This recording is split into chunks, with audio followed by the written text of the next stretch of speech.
Welcome back to another edition of the True Crime Show, the most shocking killers in true crime history and the authors that have written about them. Now on today's show, I'm joined with Stephen and Joyce Singler to discuss their book, Unholy Messenger, The Life and Crimes of the BTK Serial Killer. Now over the years, Joyce has attended legal proceedings, visited inmates in prison, and interviewed witnesses. She's also the co-author of numerous true crime books, along with her husband, Stephen Singler. Now, Stephen has published over 25 non-fiction books, many of them about high-profile criminal cases. He's also written sports and business biographies and social commentary. So, on today's show, we're going to discuss the serial killer, Dennis Rader, a.k.a. the BTK serial killer. Now, BTK stands for Bind, Torture, and Kill. Steve and Joyce Singler, welcome to the show. Thanks for having us, Yes, Kevin. thank you. It's a pleasure to have you both on. You've done some amazing books, and just today we're just going to sort of home in on the BTK book that you've done. But to begin with, just give us a bit of background individually on, how you got into this kind of field, and just a bit of information on, anything you want to tell us about yourself.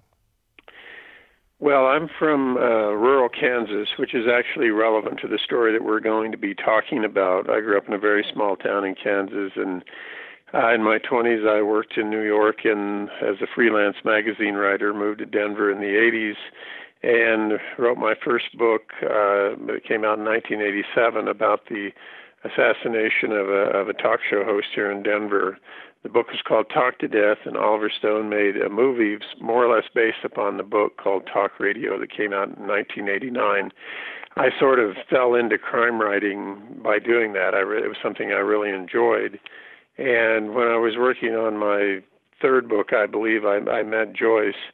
And ever since then, she's been helping me, and we've been sort of partners in crime writing. She is the co-author of the two most recent books. So that's my background. And I grew up in Denver, Colorado, and when I met Steve almost 30 years ago, we both shared an intense interest in true crime and the psychology behind crime.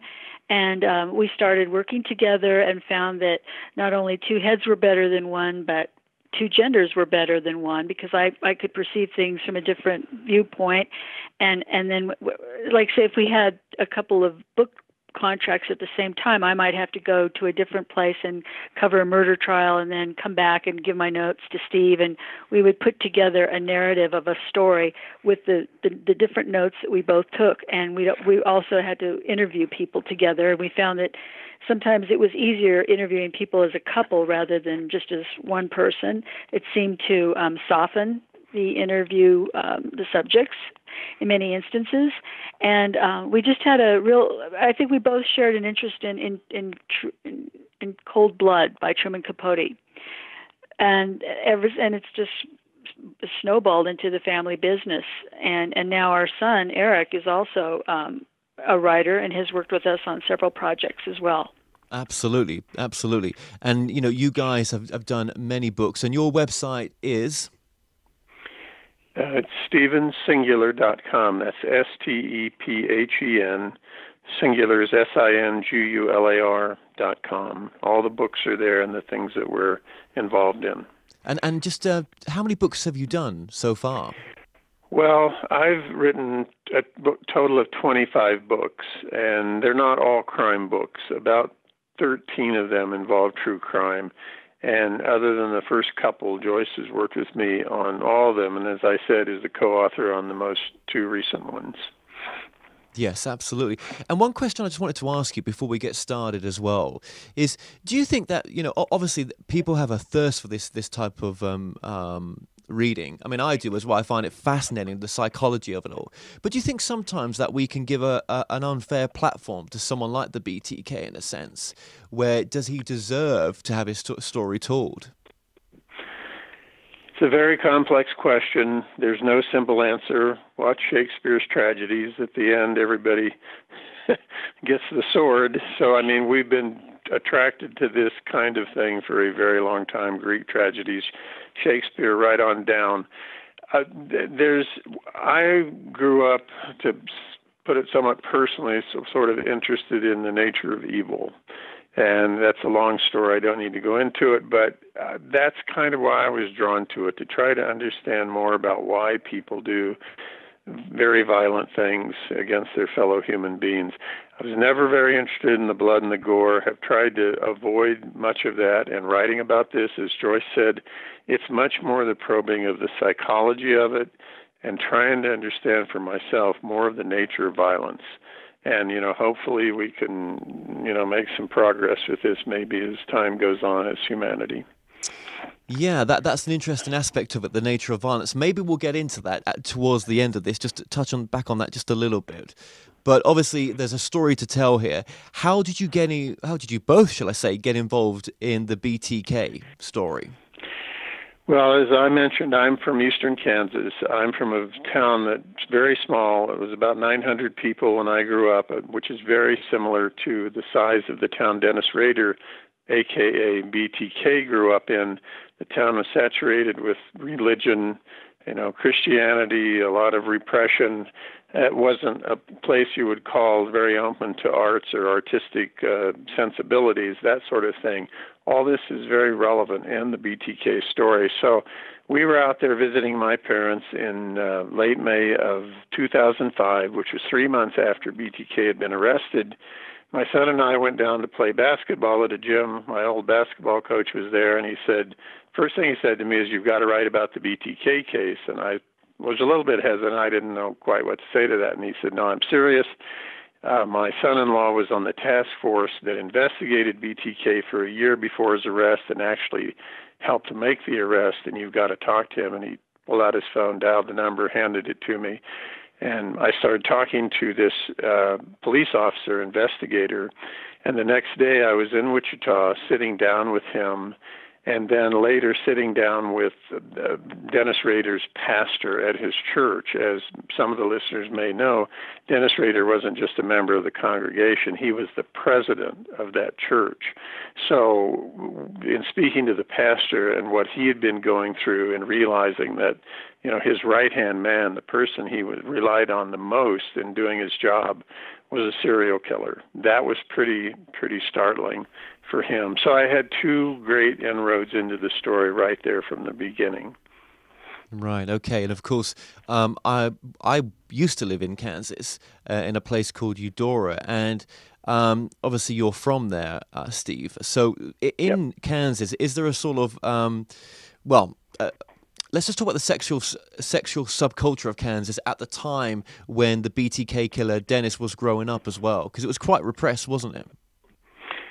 Yeah, Joyce can talk about his childhood. She has accumulated a number of facts on that because that's very relevant to the story. Yes, Dennis Rader grew up in, as Steve was saying, this small town, and of course Wichita was much smaller back in the 50s and 60s. And on his grandparents' farm, he would watch the chickens being slaughtered, and that began to stimulate him into seeing how small animals could be killed. So he would start killing cats and dogs and birds and take them out to these very remote barns and experiment with strangling them. And he also claimed that his mother spanking him caused some sexual arousal. And then at about age 8 or 9, he got his hands on some of these, what was called like true detective types of magazines. They were kind of sensational magazines back in the 50s and 60s where there would be a woman on the front cover with her eyes in horror and somebody strangling her and the perpetrator being off camera or off in the distance. And he got his hands on those. Those he found very stimulating. In grade school, he would draw sketches of girls being tied up. He would cut out magazine ads of females and would draw imaginary lines and cords around their necks. And he developed a fixation on Annette Funicello, who was a member of the Mickey Mouse Club. I don't know if you're familiar with that. It's back in the early 60s. We wanted to kidnap her and had sexual fantasies about that. After high school, he followed in his father's tradition of joining the Air Force, and he went to Japan and claimed that he had, in going to these exotic locales like Okinawa and other places that he visited, that he learned more and more about sex and things that he wanted to start trying, and then ultimately, after he got back, he got very interested in Jack the Ripper. He found it fascinating that Jack the Ripper was never caught. And Jack the Ripper also, in his killing of women, it was very humiliating and mutilated them. And then he also became interested in the Boston Strangler, same type of thing, strangling women, leaving them in very humiliating positions. He studied other serial killers like H.H. Holmes, who was in the late 1800s, Harvey Glatman in the 1950s, Ted Bundy in the 70s. So, like many serial killers, he studied the ones that came before him for his methodology. Right. And just as an aside, I in my town where I grew up, as I said, very similar in size, I grew up with a boy who killed animals and did some bizarre things sexually, but it became, it was kind of known, and his parents got him into there was a very renowned psychiatric clinic still there in Topeka called the Menninger Clinic, one of the first and best in the United States. And they got him in there and got some help, and he turned out okay. I know him as an adult. And Dennis Rader was so secretive. He was so absolutely determined that no one would ever see what he did when he was doing the things that Joyce talked about. As she said, he would do it in a barn or someplace very isolated. So absolutely no one knew who he really was, and this would stay very much the same until he was almost age 60. Okay, so how old was he when he committed his first murder then? He was 27 years old, I believe, in 1974, 27 or 28. And so what he did was, it was like he kept trying to do something that would repress all of these things that were in him. So he went into the Army, and he thought, well, that'll cure me. And as Joyce said, that he just learned more about sex there. Then he comes back to his small hometown. He decides to get married. He does that. He joins the church. He's a real participant in this small community, and he's doing everything to sort of be normal. But he's not normal, and these impulses would build up. And he had a very elaborate plan for carrying out his crimes. He would start with what he called trolling, which would mean he would just sort of drive around and look for people. He'd seen this one woman whom he had worked with at an earlier job in this manufacturing plant. He was attracted to her. She was from Puerto Rico. And so he started sort of following her around. Then he would call that stalking. Then he would give the whole thing a project name. In this case, he called it Little Mex because she had a daughter sometimes with her, a girl about 9 years old. And then he would name the project as he did, and then he would start to develop a strategy for carrying it out. So this was in 1974 in January, and he thought he was going to go into the house with just the mother and the daughter there, and he would kill them. As it turned out, it was much more complex. The father and a son were home. There was a dog there that was very threatening. Somehow, and it's all laid out in the book, he managed to get in the house, convince these people to let them tie them up, and then he killed them one by one. All of them were trained in the martial arts. And it's almost like back then serial killing wasn't, people didn't think about it that much, that somebody would actually come into your home and do this. He said, I just need some money and then I'll leave and you'll all be fine. But it didn't turn out that way. Wow, if only they had never agreed to being tied up, it would have been so different, wouldn't it, probably? If they had fought back. But like Steve said, serial killers this was a new thing back then. People didn't lock their doors. People were very trusting, especially in small towns. Yeah, this was in Wichita proper, in the middle of the day in a neighborhood. I mean, it's extraordinary that nobody saw anything or reported anything. So once the bodies were found, they sent out bulletins to 500 police departments. They stopped thousands of people on the street in that neighborhood to interview them. And they went all over. They went to Puerto Rico. They went to Panama, where the father had been stationed, and they had no leads at all. So the case would remain unsolved for 31 years. Well, was there not any sort of DNA left there as well? He did, after killing the girl, she was last, and he took her to the basement and basically hung her. He did then masturbate, and he did leave behind a genetic sample, and this becomes a critical part of the story as it unfolds. So just remind me now, DNA evidence, did that come in its prime in the sort of mid-'80s? It wasn't really there in the 70s, was it? You could preserve it, and you could preserve it indefinitely, but the study of it is still evolving today. It becomes more and more sophisticated. But he did the same thing at a subsequent crime scene in 1977, 3 years later, and then he did the same thing in 1986 at what I believe was his 8th victim. And so there were 3 separate DNA samples that the police were able to collect and preserve over decades. Okay, so just going back here a bit, we'll come back into the murders, just going back. So he's got a couple of younger brothers as well? Yes, he had a couple of younger brothers, and one of them was kind of wild, and he was referred to as the black sheep of the family. And Dennis always thought of himself as the white sheep of the family, the really good one, the responsible one. And that becomes pretty ironic as time goes on. And of course, the FBI had profiled serial killers back in the mid-'70s, and I don't think from having read the book that he actually fitted any profile that was currently available at the time. Actually, they got it quite wrong.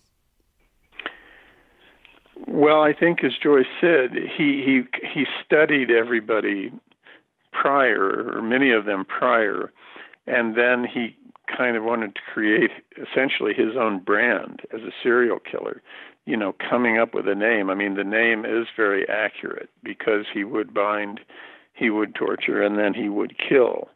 But he sort of put all that together and then came up with his own way of doing this. So who came up with the BTK as a sort of, a stamp? Who was that, the law enforcement or? Well, what happened was, and this again is a very integral part of the story, is that he killed the Otero family in January of 1974, as I just said. And despite this vast investigation, the police didn't make any headway at all. So in October of that year, about 8-9 months later, a couple of people who were mentally disturbed came forward and said, "Oh, we committed the crime." And that became public on television. And Rader was so outraged by it that he wanted the credit for the crimes. So he wrote this very elaborate letter that went to the newspapers, and he laid out in extreme detail exactly what went on in the house. This body was over there, tied up this way. This body was in the other bedroom. So it was obvious that he was the killer. And he named himself in that letter as BTK. So he branded himself right then. Well, didn't he have a police scanner as well at some point? I think he did. Well, I know he did, later on in the story. And he actually was working in city government in his small town much later on. I don't know that he necessarily did back then, but he did later on. So he wanted the notoriety. He wanted this kind of legacy in a sense. Absolutely. That was almost as important as the actual, killings and keeping of mementos and souvenirs.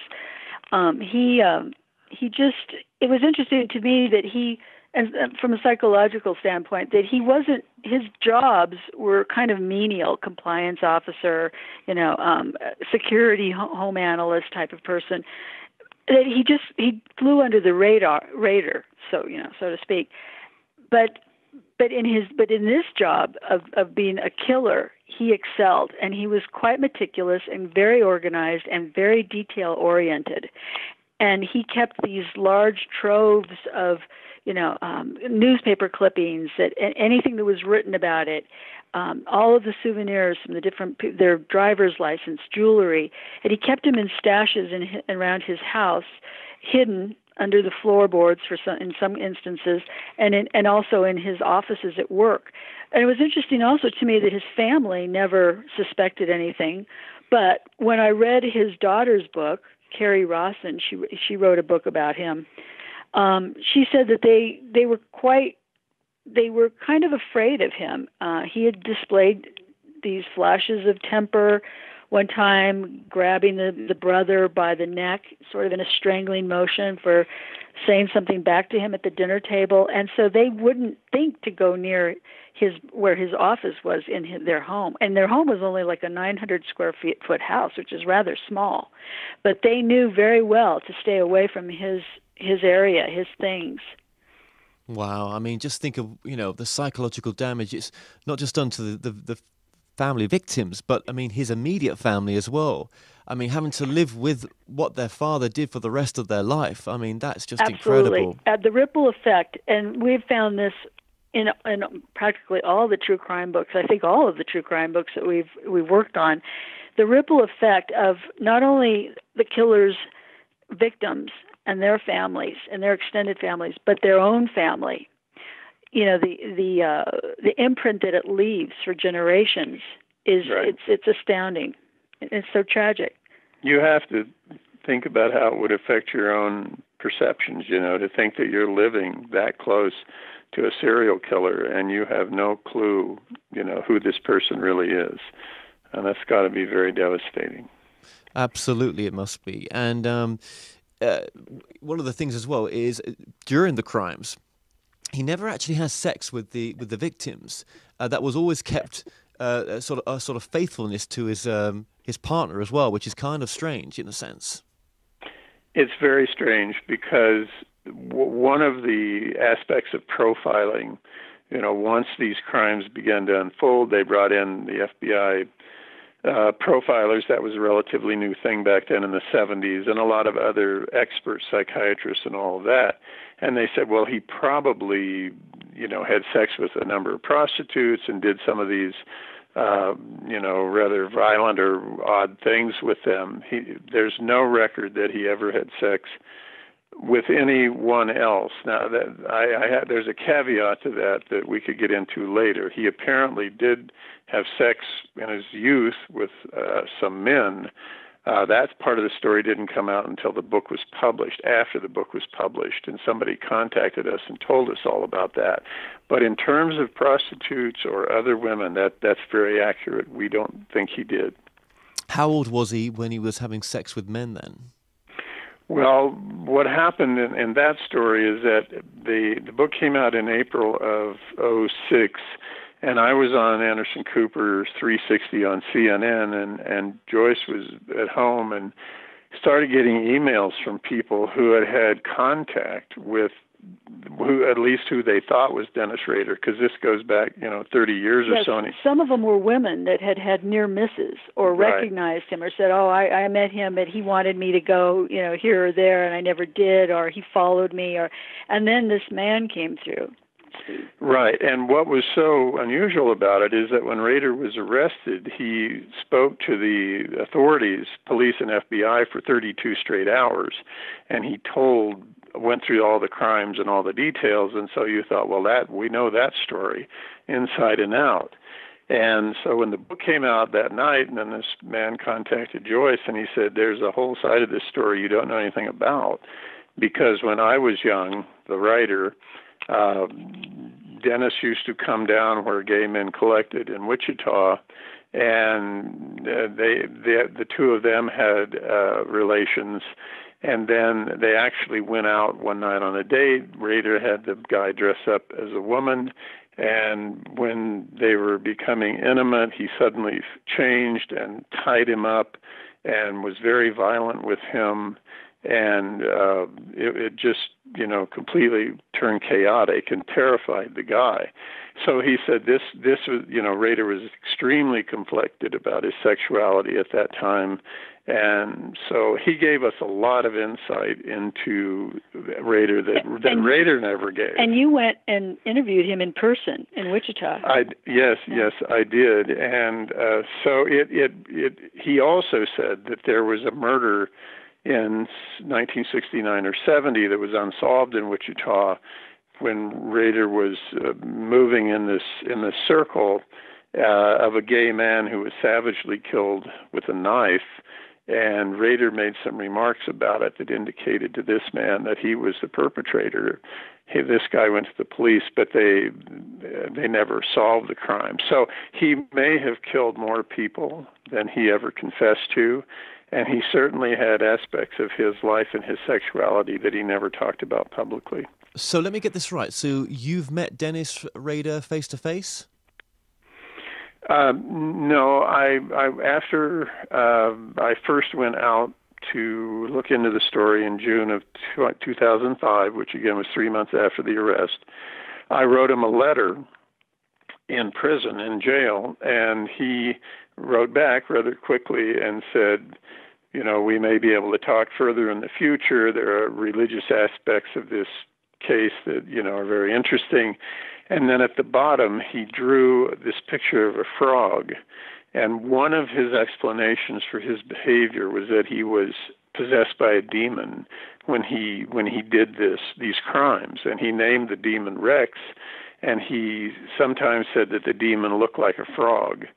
So it was a very interesting communication, to say the least, and he was always trying to express himself artistically. He was good at drawing. Joyce alluded to some of this earlier, but he was very interested in drawing, photography, writing. Yeah. So I think that rather than coming out in some appropriate way, that creativity tended to come out in the most heinous way possible by drawing pictures of his victims, taking photographs of them, etc. Taking photographs of himself, dressed up like a victim. Yes. Which is what we found when we got the access to the files, the criminal files. We saw pictures, and we couldn't include them in the book. They were just too graphic. But Rader dressed himself up as a woman. He'd put this mask on his face that looked like a woman with a blonde wig, and he would lay in a grave, and he would hang himself from trees, and all bound up. And I mean, he went to great lengths to be creative this way. But what's interesting too is that some of these forays that he had out into the woods to photograph himself, he did when he was leading the Boy Scout troop, which his son was a member of. And he would find ways to leave the Boy Scout camp when they were camping somewhere overnight, and then go off and either, photograph himself, or I think in one instance he even committed a murder, didn't he, Steve? Well, he did it twice, but the most graphic example is that, again, he was this big Cub Scout leader, and he excused himself, and then he went and picked a victim who was in his small town. The first victims, 6, 7, 8, were from Wichita proper, but this woman lived nearby, so he could stalk her more easily. She was also older, and as time went on, as he got older, he wanted to kill older women because that was easier than somebody who was young. So he killed her. He put her in, I believe, her car. He drove her car to the church. He wasn't yet president of the congregation, but he would be. He took her into the basement, covered up all the windows, and photographed her in sadomasochistic postures. So, I mean, this is one of the most, bizarre psychologies probably in the history of crime. All the sex, all the religion, and all the violence is just in this one big pot inside of this guy. And then to be able to drop her off, in a shallow grave somewhere, and then go back to the Boy Scout camp, and then just pick up in this, to be able to compartmentalize that well was what really fascinated us about this case. His son didn't even know. His son was sleeping, in the Cub Scout camp at the whole time. So, yeah.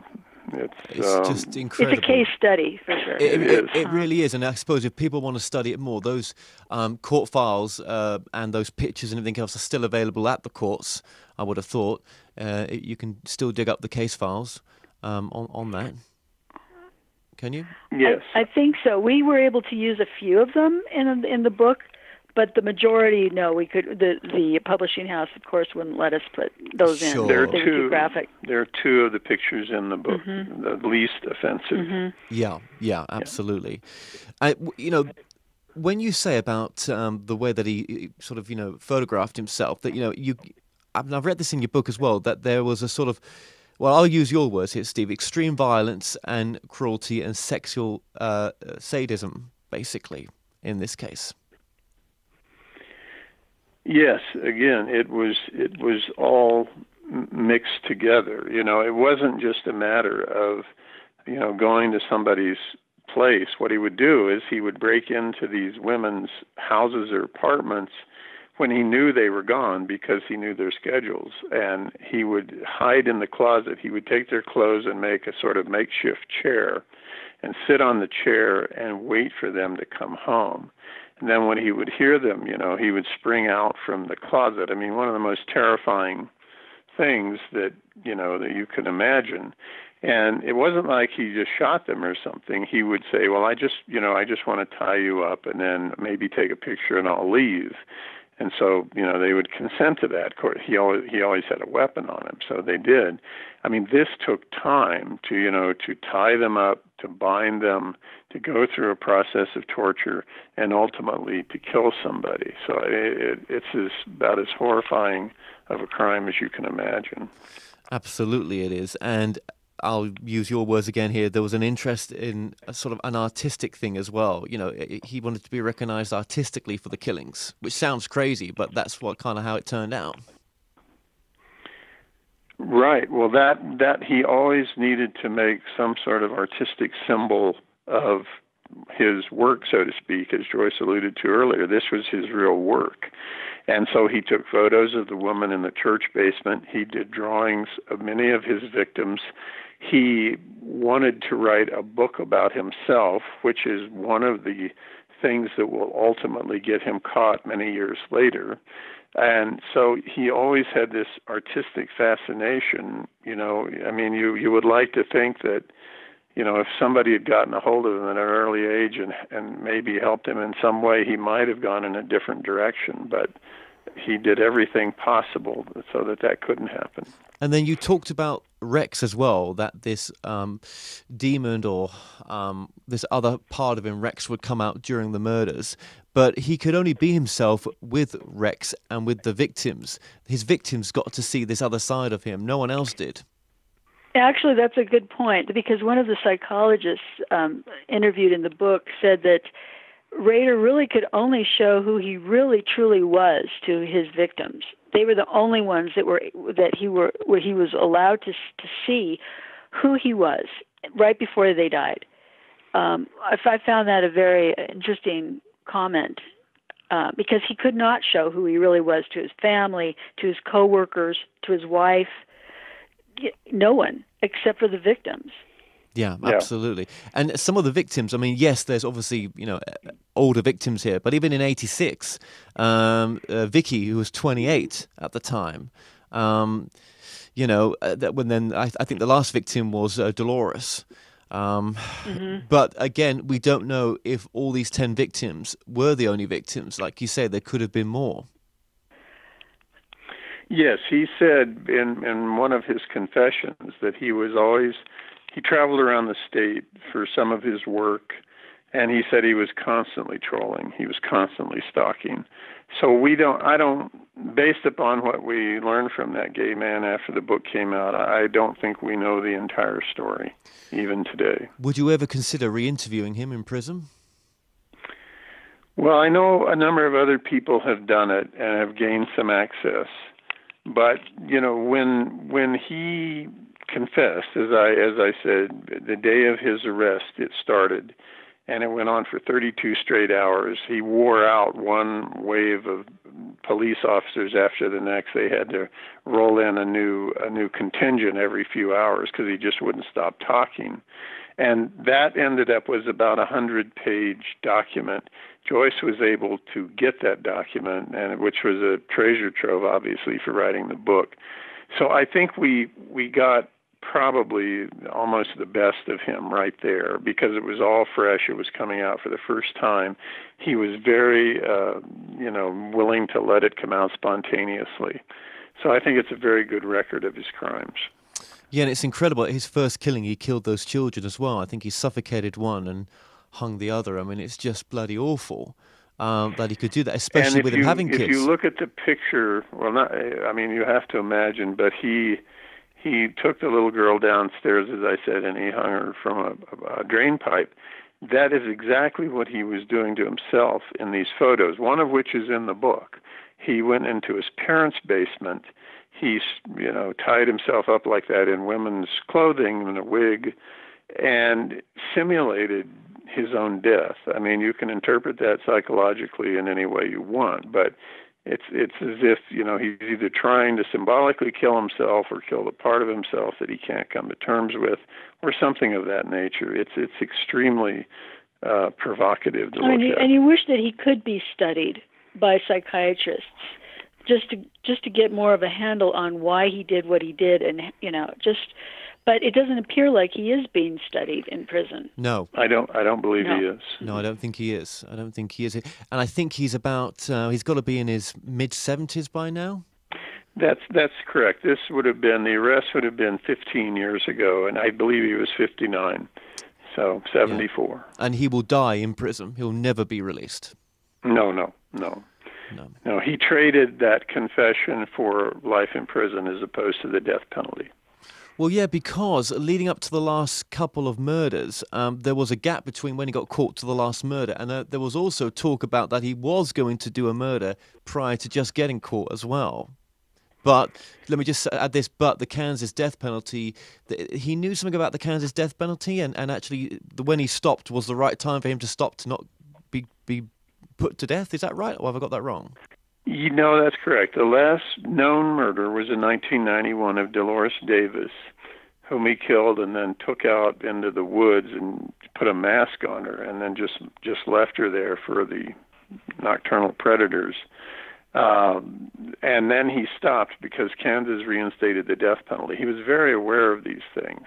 He was aware of law enforcement in many different ways. Well, and because when he was a compliance officer, he just worked down the hall from the police. Right. Wow. Right. Yep. Oh my gosh. And then you look at his relationship with the pastor as well, the clerk who was the minister for his church, I think it was. No, the Clark. Yes, was it Pastor? Let me ask that again. Let me ask that again. Sorry, Pastor Clark, Michael Clark, had come into that Christ Lutheran Church, I think, just a couple of years earlier. So he got to know Dennis Rader quite well. He didn't know that much about the BTK situation because it went back over decades. But Pastor Clark was a fascinating character in and of himself. And in writing the book, I kind of tried to juxtapose how one man absolutely could not come to grips with himself or his inner life, and it ends up with these tragedies strung all over Wichita, and the other man who had numerous extreme challenges in his life sort of went through the process, confronted himself, and came out serving people. And I think it's a very, interesting comparison of sort of the darkness and the light in people. And I felt that, if Dennis Rader had ever taken one step toward, confronting himself and who he actually was in any way, some of these tragedies might not have happened. And the other man did that and came out as a very decent and good person. So Pastor Clark, he also continued his relationship with Dennis after Dennis was put to a life sentence, I believe. Yes, he continued visiting him in jail, and he went to the trial too, didn't he, Steve? Yes, he went. I mean, this is about the most horrific thing that Pastor Clark could imagine. That the president of his congregation has killed all these people. Not only that, he's taken one of the victims into the church, and as I said, posed her dead body in S&M postures. So I mean, it's quite grotesque. It's a desecration. Yeah, absolutely. And a betrayal of the church members and of the pastor. Yes. And it wasn't the trial. Actually, he went to his sentencing because there was no trial. Yeah, and he was there for him. I mean, it was a really courageous thing because, once this came out, I mean, everybody in Wichita hated Dennis Rader as much as possible. And his wife divorced him immediately. Yeah, and his family, in some sense, sort of disowned him. But Pastor Clark stood with him, and I thought that, again, was an admirable thing, given everything that had happened. And not only that, but it sort of sent the pastor on this spiritual journey of his own. Like, if evil is this close to you, if you can be this close to somebody all during the week, especially on Sunday when Dennis really helped him, what do I not understand about human beings or the nature of evil or who people really are? So his journey is also tracked in the book, from trying to understand more about how people can do these things and what it means in the context of religion and spirituality. That must have been some incredible conversations that you had with him. It just must have been mind-blowing. Well, it was, because he was this very solid guy before this happened. I know what good and evil is, I know what I believe and about my religion, and this completely threw him off the track. And didn't you also interview his wife, who was a psychologist? Yes, his wife was a psychologist who was actually working in one of the places that Rader ended up.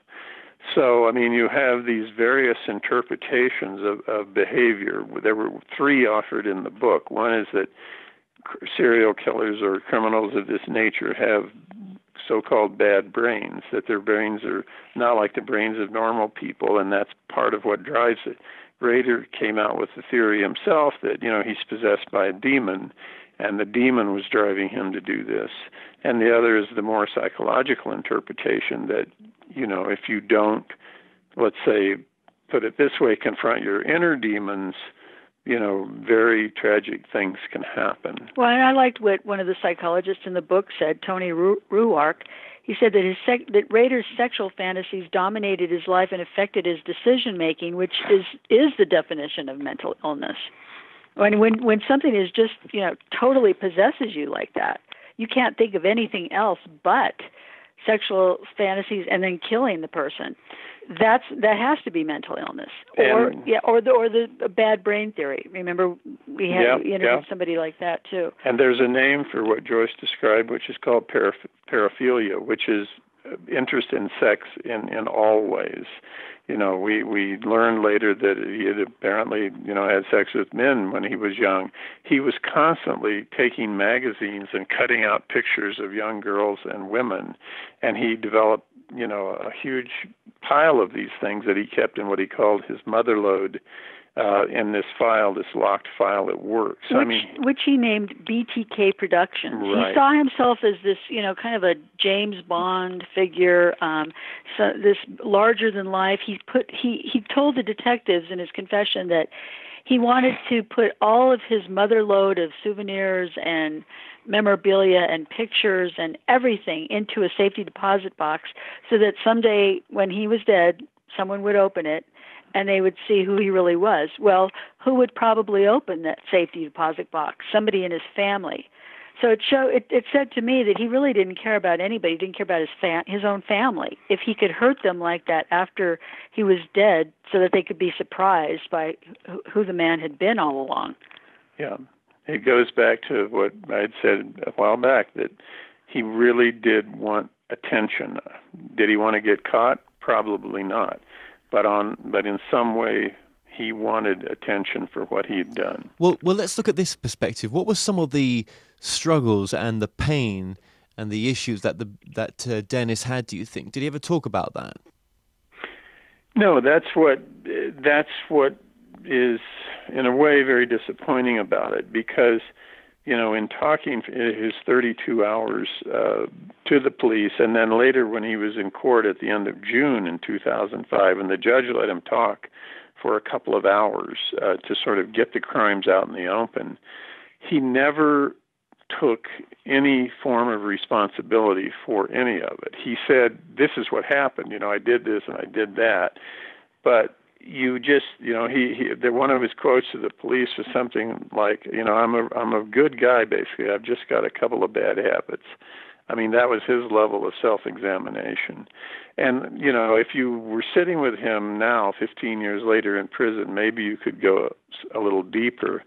But it was just like there was nothing there. It was just a void. Well, it's basically like saying, okay, I'm possessed by a demon, but it's like saying the devil made me do it. And we've interviewed other people that have killed, including a woman that killed, And she basically said the same thing. The devil made me do it. I was gone, and the devil came in and took over. It's a way of not confronting anything, which is the whole story of his life. And as I've said, you could say that a demon possessed you maybe if it was a spontaneous act, if there was a crime of passion or something. He would plan these things for weeks and months. I mean, he would put together a whole plan that I laid out earlier. So I don't think he was possessed by a demon for 4 months. No, and it's taking absolutely no self-responsibility, is it, as well, for what you did, and like you say, especially for the pain that he put everyone through, and not to forget his own family, who, as you've said previously, disowned him straight away. What was the legacy of the victims, the family victims, in the sense when it went to? You said it went to a hearing, not a trial. It didn't go to trial, did it? Went to a hearing. Sentencing. Well, I was there when one of these events happened. I wasn't present during that late June 2005 hearing when he made another big confession, but I was there in August when the family members were there and were given a chance to speak. And I mean, you could literally see the pain on their faces. Some of these crimes were 3 decades old. There were members of the Otero family there, and you could just feel this outpouring of pain. This is 31 years later. Well, Dolores Davis's son. And then I think his name was Jeff. Yeah, very outspoken. And I mean, these things don't go away. The pain doesn't go away. In the case of Jeff Davis, and not to be graphic with you, but I mean, he breaks into her house, he kills his mother, and then he takes her out in the woods and leaves her there for animals. I mean, these things do not evaporate over time. The outrage, the suffering. So, I mean, what this guy unleashed was just, unending. And the interesting thing about reading his daughter, Rader's daughter, whose name is Carrie Rawson, in her book, she lays out what their family was doing while he was killing a particular victim, where they were in their, familyhood, their what they were doing as a family, the other 3 members, while he was out doing that. So it really left an imprint on his daughter, especially. I mean, I'm sure his wife too, but the daughter really took it hard. It left an imprint on that whole city. Yeah. Of 350,000 people. I mean, when the Oteros were killed, there was an immediate spike in people buying guns, people buying security systems. All of those things happened. That's 1974. 30 years later, the Wichita Eagle publishes an article in January of 2004 saying, well, BTK is probably dead, and, he's vanished into the mist. Rader read this, it made him angry, and he decided to bring BTK back and started sending in communications to the police, and that became public, and the same thing happened again. People started buying more guns, more lights, more security. I mean, he left an imprint of terror on that city. He terrorized the community. And in that last, he had told the detectives that when he was going to do his last killing, to prove that he was back, he wanted to pattern it after Silence of the Lambs, what Hannibal Lecter did to one of the security guards by stringing him up, and he had an even, grander finale planned. There was no sense in all of the confessing of having this kind of an effect on people. His wife, when the hunt for BTK cranked up again in 2004 and 5, he and his wife had watched these news reports about it on television, and she was terrified. She was afraid. She'd talk about it, and he'd say, you don't have anything to worry about. I mean, he just had no empathetic, connective sense to other human beings. That's what I was going to ask you. Was there any self-awareness during the hearing? I mean, is there now? No, it was this very perverted, twisted performance, which people compared to delivering an acceptance speech at the Oscars, as bizarre as that sounds. He said, well, I would like to personally thank, the guards at the prison for how they treated me. I'd like to personally thank my lawyers. It was just this self-aggrandizing nonsense. But then, one interesting thing about when he entered that guilty plea, the Judge Waller, read the 10 counts, and then Rader, of course, began to describe his crimes, and people were kind of wondering why the judge let him go on and ramble on about his crimes and reveal more and more. But what in essence he sort of did, and it probably was, calculated, he created this public purging of Rader. He demystified this urban legend that BTK had become. So the public could now see this monster for who he really was, which was an average-looking, inarticulate, bumbling, balding 60-year-old man, and the mask had fallen off, and it seemed like he did it to help the community heal. Yeah, I think that's a very good description. It was like once you saw that, you could sort of let go of the terror. The monster has been revealed. The boogeyman. Yeah. Yeah, I mean, you think of what all those victims missed out on in their lives, the life that they could have had, and also, Dennis took his own life as well by committing these crimes.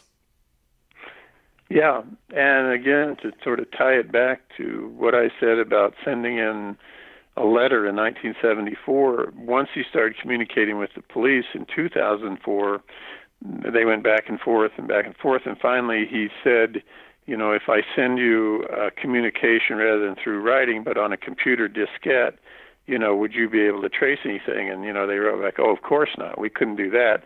So he was actually foolish enough to take a diskette from the church and to send it into them with a message. And they got the diskette, and they thought, well, it may take days, months to search this thing and find what we're looking for. It took about 10 minutes, and his name came up, Dennis, president of the congregation, and they had him. They had to get a DNA sample from his daughter surreptitiously in order to confirm. But, again, he laid all the traps for catching himself. And a week or so later, they arrested him. Wow. Okay. And what happened to his family, do you think? I mean, did they stay in Kansas, or didn't they left Kansas, or? His wife just vanished. I think she may have come back to visit, but I know they got rid of the house in Park City where they lived, and I know the daughter lives elsewhere, the son lives elsewhere, and I think she moved as well. Right. Okay. I mean, living with that, and having to explain what Dad did, that's something that like you say, it's embedded in the family DNA for decades, isn't it? That kind of thing. And what do you think that the Dennis teaches us in a sense? I mean, what's some of the messages that are something positive from all this? Is there anything positive? Well, the message to me, and again, it goes back to the way I grew up, which again is quite similar to how he grew up. And I grew up, again, as I said, with a boy who had demonstrated some of the same very, troubling behavior early on. Is that you can't escape yourself. You can't escape what you are. You can try, but the repression is going to come out in some way, whether it's sexual repression, psychological repression, emotional, spiritual, whatever it is. You are what you are. I mean, I think that's something we've learned more as time has gone on about, people in our society, in our culture. If you're gay, be gay. Don't try to repress what you are, because it's not a healthy thing to do. Right on down the line, and he gets all of the checklist. He did everything conceivable not to deal with who he actually was inside of himself. And it manifested in a number of tragedies that are still unfolding today. And do you think that will be his legacy, in a sense? Well, I think, speaking for myself, that is his legacy. Many people kill for some kind of gain, financial gain, other types of things. Like he killed, to me, clearly and completely because he couldn't repress, himself. It had to come out in some energetic form, and it came out in the worst way possible. So yeah, if you're looking at it as a case study, I mean, as the police say about school shooters and all that, if you see something, say something. If you notice that someone is very troubled, maybe you can help in some way, talk to them. That sounds like a small thing, but one person intersecting him when he was 10 years old might have made a difference. Nobody knew who he was. Nobody in his family, his immediate family, nobody in his later family, nobody anywhere. So, well, it's definitely stories like this that make me appreciate the little things sometimes. Do you know what I mean? And yeah, I'm pretty much a spiritual person. I believe that the soul continues when we die. I don't think you can destroy the soul. When it comes to the him blaming that there was something evil attached to him. Well, we've all got an evil side, haven't we, in some respects? But we also have a love for our fellow man. And he did not have this. Well, we're all capable of evil, in the wrong circumstance. I mean, our wars have proven that pretty conclusively. World War II, to start with, that put people in the wrong circumstances, they'll do horrific things. But in this particular case, it was about individual responsibility. And, I think that's what we've learned more about it through our psychological evolution. You have some sort of responsibility to come to grips with yourself, because if you don't, you can have a very negative impact on society. And he is the classic example of that. Absolutely. And Joyce, what would you say is your message to the audience on this book? What is the sort of, most important message that can come from this book? I just think that he had a choice. Like Steve said, I think that he could have chosen to ask for help, and he didn't. Whether because he thought he was going to be ostracized by his father or his parents or the community, he chose not to seek help. He was only not very far from the Meininger Clinic in Topeka, a world-renowned psychiatric facility. He could have asked for help. He didn't. And it just shows me that he had no empathy for his fellow man. And we just have to be, there's always going to be aberrations, like there's human aberrations in our society. But the reason that we chose to write about it was not, again, for the gore or sensationalistic value, but to see that human beings are so complex. So you can't even imagine what goes on in the mind of someone else. And it just would make you, I feel for Pastor Clark and for his immediate family, that their perception of reality must have been shaken to the core, that they couldn't discern that this person that they were living with in the same 900-foot square house, or helping him serve communion on Sunday, was the monster that he was. People only know what you tell them. You have to come out of yourself to seek help, as Joyce is saying. We don't know who the person next to us is. We really don't. We have to communicate. That's the only tool that we have. And the only person he could say to I'm BTK, is the person he was killing in that instance. And I really wish that they would study him in prison or after he was dead, or dissect his brain, I think like what they did with Ted Bundy, and try to find out, are there aberrations in different brains, and that would lead people to, become like this at such an early age. I think it needs to be studied more. Absolutely. Yeah. And your website, one more time, is? It's Stephen, Stephen, singular, SINGULAR.com. The book is called Unholy Messenger, The Life and Crimes of the BTK Serial Killer. All the other books that we've worked on are there for people to explore if they want to. Wonderful. Well, Stephen and Joyce Singular, I just want to thank you so much for coming on today. The links for the book is in the description below, along with the website, and I really appreciate you giving us your time today, and I hope to get you back on in the not too distant future for some more of your books as well. Thank you both. Thank you, Kevin. Appreciate it. Thank you.